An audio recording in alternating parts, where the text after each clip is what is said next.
अस्सलामुअलैकुम गाइस। आज हम हाजिर होते हैं एक नई वीडियो के साथ। आज हम इस वीडियो में नाइन्थ क्लास केमिस्ट्री का जो सेकंड नंबर चैप्टर है एटॉमिक स्ट्रक्चर, उसका जो एक्सरसाइज नंबर 3 है, आज हम वो डिफाइन करेंगे इस वीडियो में। क्वेश्चन क्या है? Justify that Rutherford atomic model has defect. Means जो रदरफोर्ड एटॉमिक मॉडल है एटम पर, तो उस रदरफोर्ड एटॉमिक मॉडल में कौन कौन से डिफेक्ट्स हैं, मीन्स कौन कौन सी चीज़ें हैं जो रदरफोर्ड एटॉमिक मॉडल अपनी थ्योरी में उसको डिफाइन नहीं कर सका। तो आज चलते हैं, आज हम इसका आंसर देखते हैं। Defects of Rutherford atomic model. सबसे पहले कौन सा डिफेक्ट है? Rutherford did not explain the stability of an atom.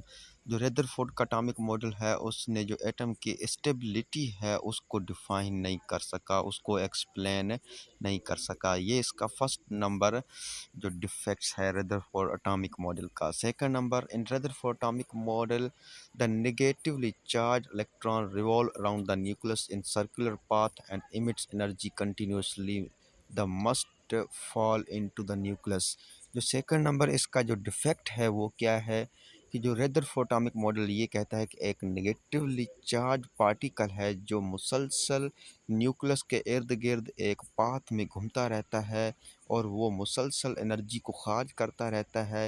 एक ऐसा वक्त आता है वो इलेक्ट्रॉन न्यूक्लियस के अंदर गिर जाता है, क्योंकि वो इलेक्ट्रॉन मुसलसल एनर्जी को खार्ज करता है।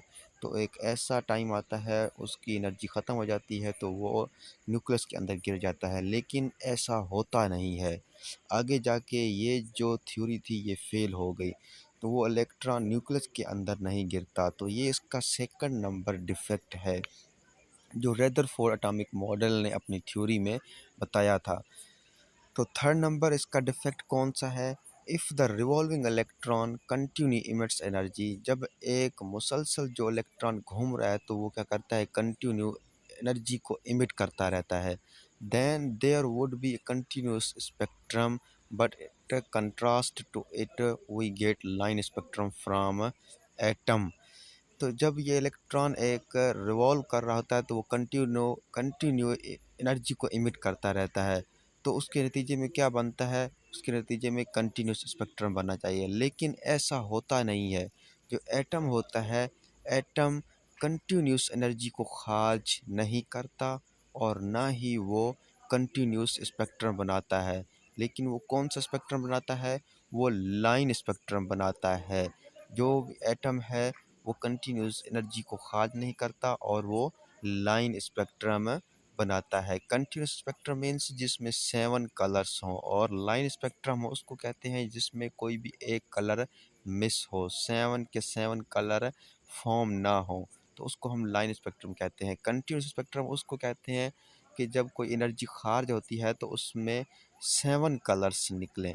जो 7 जैसे कोसो कज़ा में 7 कलर्स होते हैं, जब 7 कलर्स का बैंड बनता है तो उसको हम कंटिन्यूस स्पेक्ट्रम कहते हैं।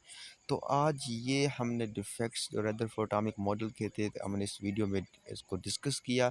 मैं उम्मीद करता हूँ आपको ये जो रदरफोर्ड का डिफेक्ट्स हैं ये आपको समझ में आ गए होंगे। अगर कोई भी क्वेश्चन हो तो आप कमेंट सेक्शन में पूछ सकते हैं। अल्लाह हाफ़िज़।